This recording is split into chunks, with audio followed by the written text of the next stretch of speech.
Hello, and welcome to our first broadcast of Port Angeles News, your source for local information. I'm your host, Arthur Wojnowski. Each week, we will highlight the top news stories in our area. Let's begin with our first story. Mayor Brook received a $10,000 donation towards the 8th Street Bridges project.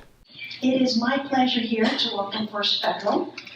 They have been in our community since 1923, so welcome. And I will let you do the talking, or I guess I'll pass it first to Councilmember. Well, thank you so much, First Federal, for being a wonderful community partner once again. This evening, we are the recipients of the City of Port Angeles, the recipients of a check for $10,000 from First Federal to contribute to the new fences on the 8th Street bridges. I think that's fantastic. Thank you so much.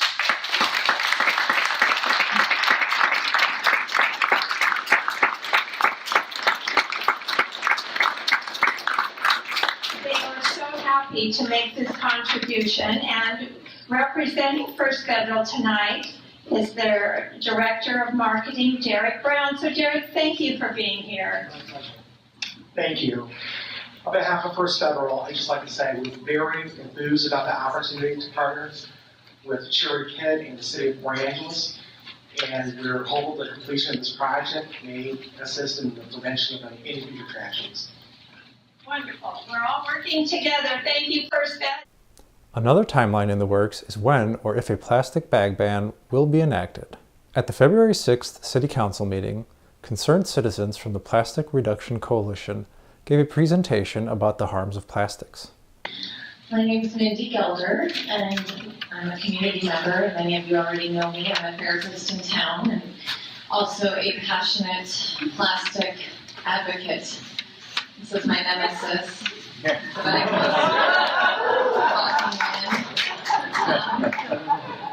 So I am aware of time and how precious your time is and our time, and I first just want to thank all the council members for just having us here tonight and for considering this issue and supporting us being here. And thank you all the community members. As you can see, many of these members are part of the Port Angeles Plastic Reduction Coalition that was just started actually several months ago, and it continues to grow.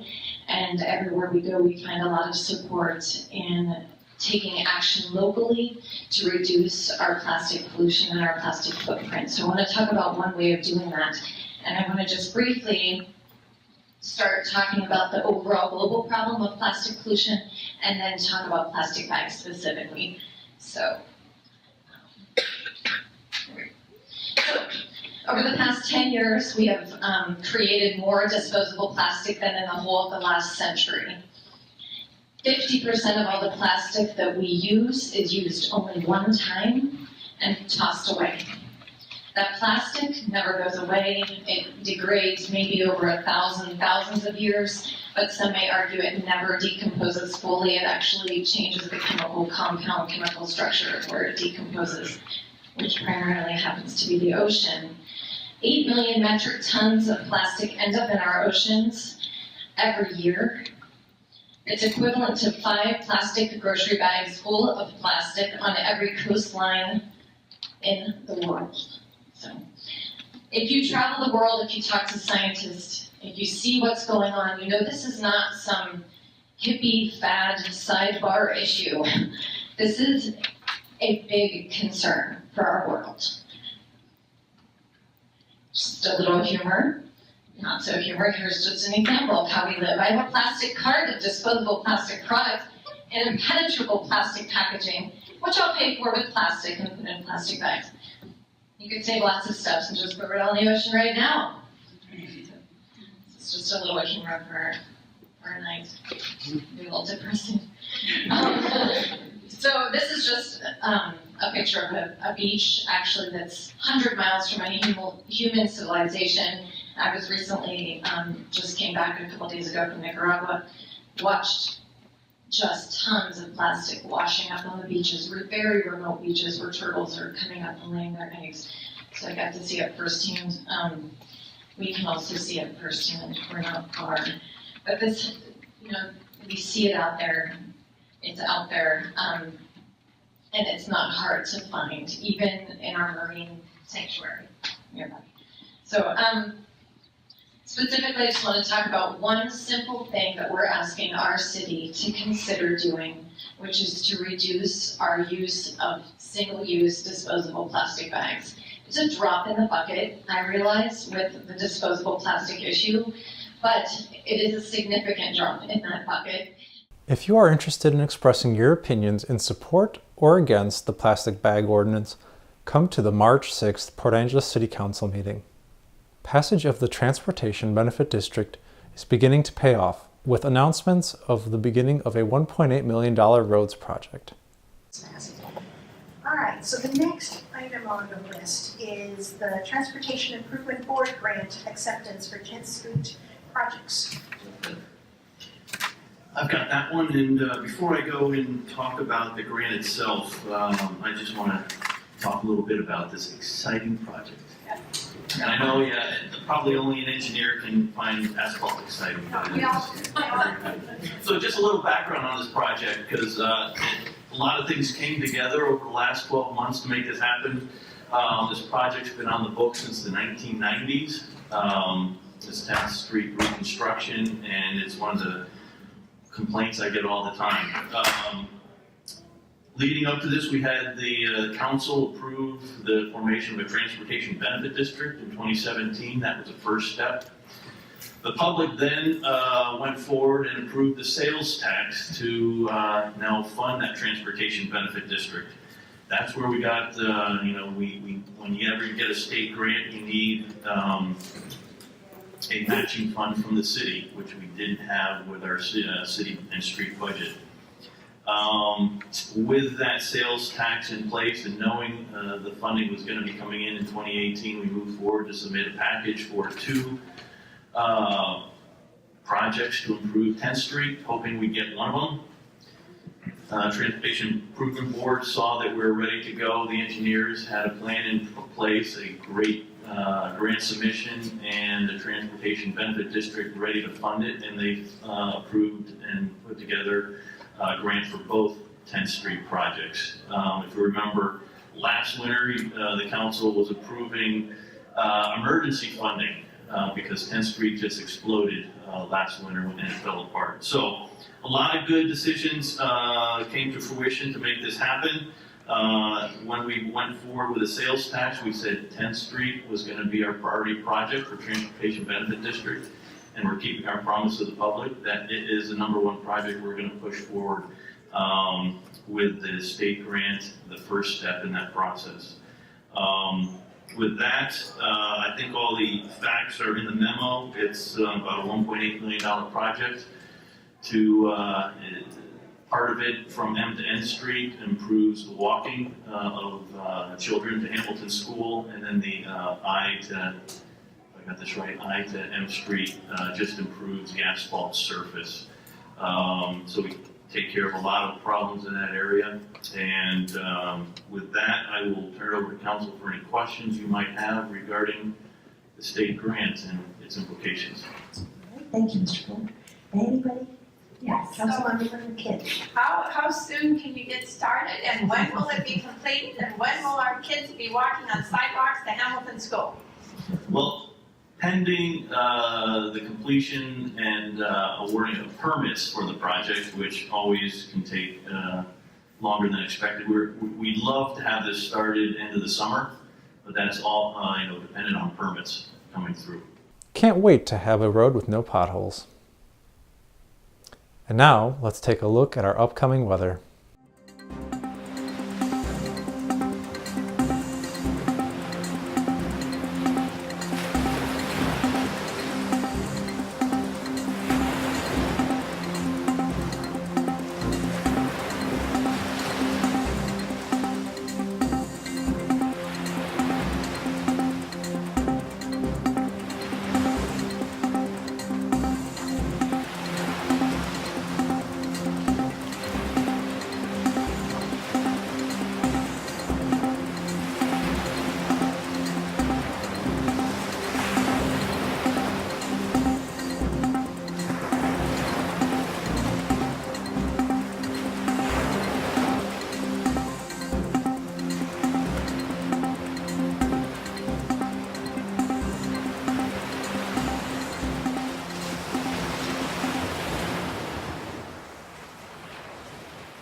We want to report the news of interest to you. If you have topics or story ideas, upcoming events, or announcements, contact us at info@portangeles-news.com. We want to hear from you. And now, an update from the Washington Department of Transportation on the Elwha Bridge project. Mayor Brook, members of the council, good evening, and thank you for the opportunity to have a few minutes on your agenda to talk about the good and important work we're doing to get the Elwha River Bridge replaced. I'm going to keep my remarks fairly brief so there's an opportunity to have some questions. We're going to walk through kind of the history, and some of you may have seen some of these slides before, but I think it's important to have some sense of how we got to where we are today. And then talk a little bit about some of the monitoring we're doing out there with our maintenance staff and some of the fancy gizmos we've attached to the bridge. And then move right into, I think, what everybody wants to talk about, which is what does the light at the end of the tunnel look like when are you going to get this bridge replaced? And then obviously we'll have some time for questions. So if I can work this mouse, we'll be off and running. All right, a little bridge history. The community's got a lot of life out of this bridge. It has served us well. It's approaching 90 years old. It's been, as you can see, some of the bullet points up on that slide, kind of giving you some highlights of how it's lived its life. Most notably, though, in 2012 and 2014, we did take out the dams. They created some scour in the river, and that scour. This is just an example photo from back in 2014. This is scour is when the sediments of the river aren't where they were before. So the influx of water basically moved that sediment downstream.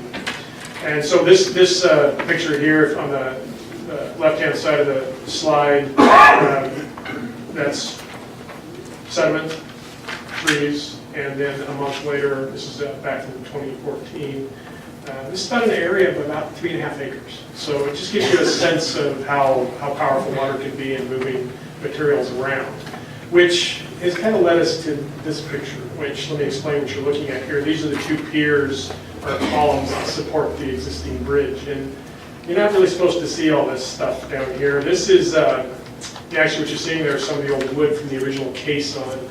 Back when they built this bridge, the lower dam was in, and they sank caissons to de-water the area. So dig down as far as you can to get that foundation well-founded, to take the water out and pour in what we call a seal, which is a whole bunch of concrete to keep the water out, and then put your bridge column right on top of that to found your bridge. And what we found when we started seeing the sediment go away from this pier, we lost anywhere, we figured up to about 14 feet of sediment was lost around these columns, or at least this column on the left. And we were concerned about it. And so we went out and did some geotechnical borings, and what we found is that the bridge is not founded on bedrock. And so that led us to take a cautious approach. And we've gone out, and we're just listing off some of the things we have out there. We have tilt meters that actually let us know in real time if the bridge moves. We have crack meters installed on the bridge, and I believe we go out and measure those quarterly. Just to literally, our bridge inspection crews go out and measure to see if we're seeing any movement in the bridge. We monitor the flow. We have some tattletales on the bridge out there to let us know what water levels are when we're seeing movement of tilt meters. And our maintenance crews right here in Port Angeles, they visit the project weekly just to observe the bridge, and our bridge preservation office, who looks at all of our bridges statewide, looks at this bridge quarterly. And I should mention we do LiDAR, and this is what LiDAR, don't ask me what LiDAR stands for, but it's a fancy piece of equipment that goes out and shoots 1 million cloud points out there. What you're seeing here is the channel of the river. These are the columns of the bridge. It doesn't obviously show the superstructure or roadway deck of the bridge. And this little table right here is a nice image of all the rock we've placed around these columns to keep the bridge in a good state of repair until we can get out there and replace it. And this was actually the operation when we were replacing. We placed almost 5,000 tons of heavy riprap around these columns. And really, the purpose of that riprap is to keep what sediment is left there in place so that the bridge is stable. All right, so let's move on to what we really want to talk about. Where are we at in the design process? Where are we at with getting this bridge replaced? And I have a rapid fire things to talk about. I want to talk first about the things that are done and behind us. Our geotechnical borings and our geotechnical work is finished. We do have a final geotech report which is steering our bridge designers into a good place in terms of seismic design and making sure this bridge is founded correctly. It's likely going to be a drilled shaft construction. Our roadway alignment and roadway profiles, the horizontal and vertical alignment for the new roadway, and I have a graphic that shows what that plan looks like that we're certainly interested in any comments folks might have about that. Our preliminary bridge plan is finished. Our intersection plans, we do have an intersection with Olympic Hot Springs Road. It's going to preview tonight. I don't think anybody's seen it. It also shows a proposed access point for recreational access to the waterway. We'd certainly be interested where we're looking for public input on that if there's any concerns with what we've come up with for a design. And our drainage design is nearing completion.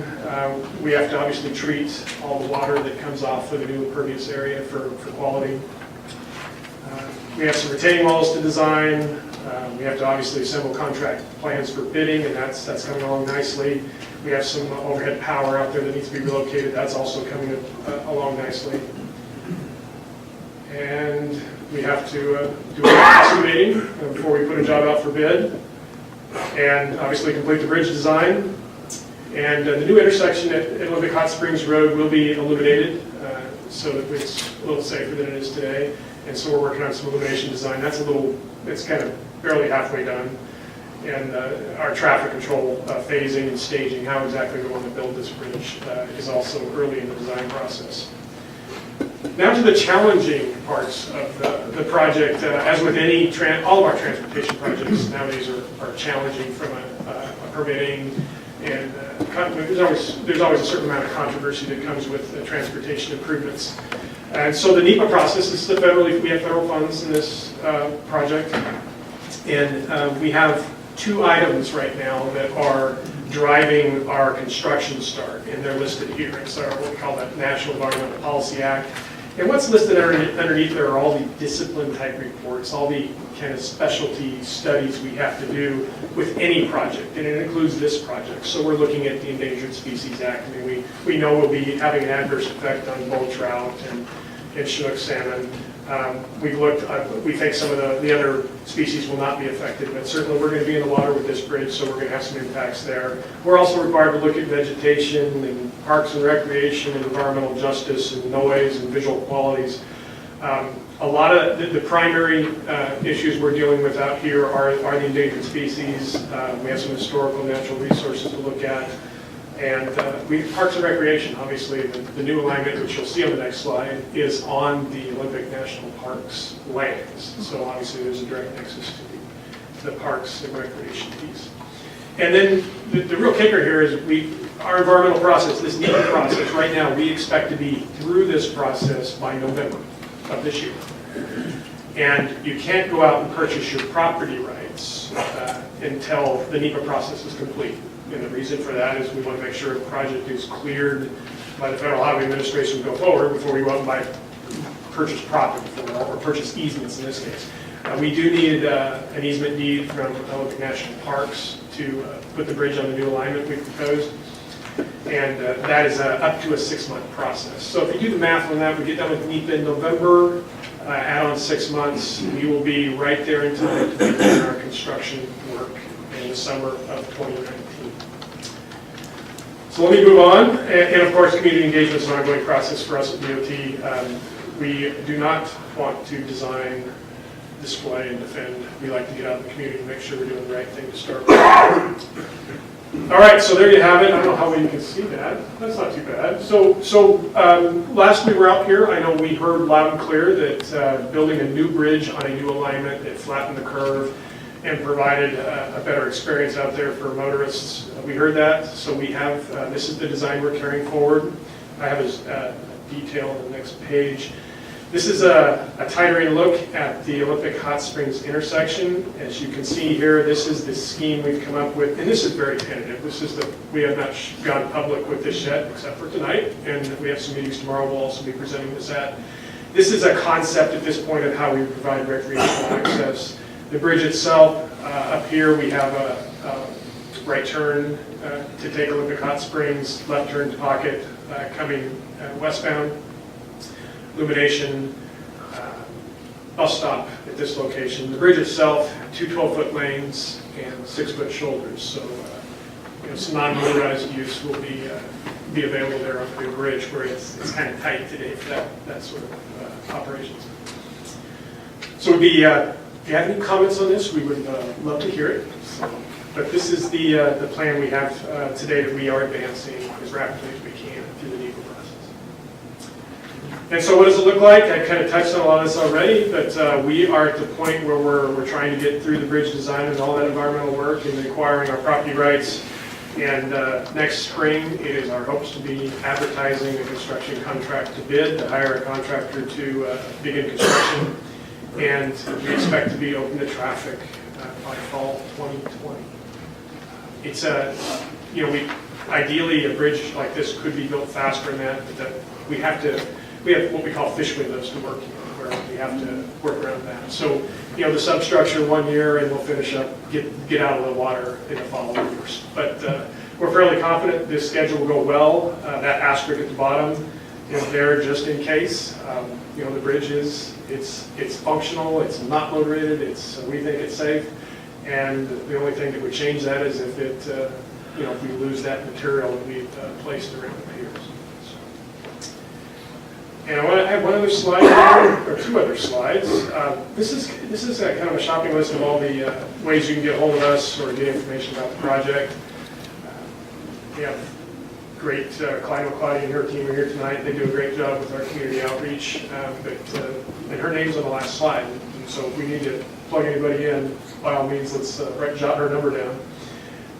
And this is the last slide. I did want to point out we do have some other construction work coming up in those blue-colored boxes. We do have a fish passage job out on 112 in this area.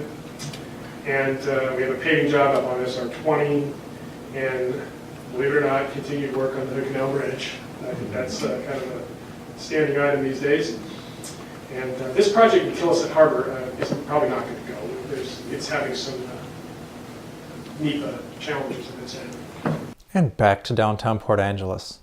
In a joint partnership between the Composites Recycling Technology Center and the city's Park and Rec Department, 2 custom park benches were unveiled at the February 20th City Council meeting. Turn them around and turn them back. We want everything. Okay. Yeah. Drum roll.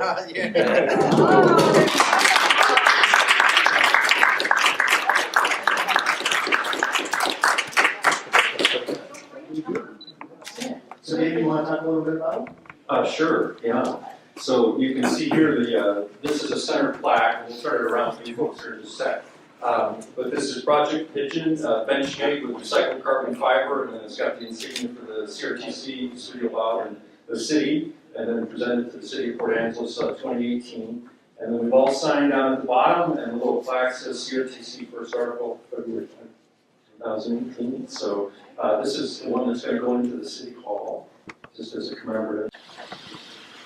Well, can you get a picture of Bob and Tori and Dave on the bench? Can you take off your camera? Bob, why Come on up, don't bro. you join them, Bob? Make sure it's a good picture this time. So one of the features I like the most, I don't know if you guys can see, when you come around to the sides here, you can see the city emblem. I love the city emblem, yeah. And on the inside, it has the CRTC. Yeah, that's We great. do, yeah. Want to see the Jets? Yes, Yeah. so, please feel free to, all 3 of you guys together, that would be a wonderful. Bob, come on in. I think you gotta sit on the bench. You got Yeah, I'll just comment here that Corey mentioned there's a city insignia on the outside of the legs, and then the CRTC insignia to the inside. And then this is a vitrified ceramic, so it's very UV stable. Nobody else has that in the world. You can't get that kind of a plaque and set in a bench. It's just not available. So we think it's going to be really unique. Guy Hauser, who's our director of engineering, really did a great job of kind of taking what Bob had envisioned and turning it into reality. So, and the team did a super job. I mean, this was a lot of work to pull this together. So I'm super, super proud Show us your confidence. Sit down. So- They don't work. No problem there. This bench here will be, we put along the water. Happy to do so. And this color here is going to be our regular. Wow.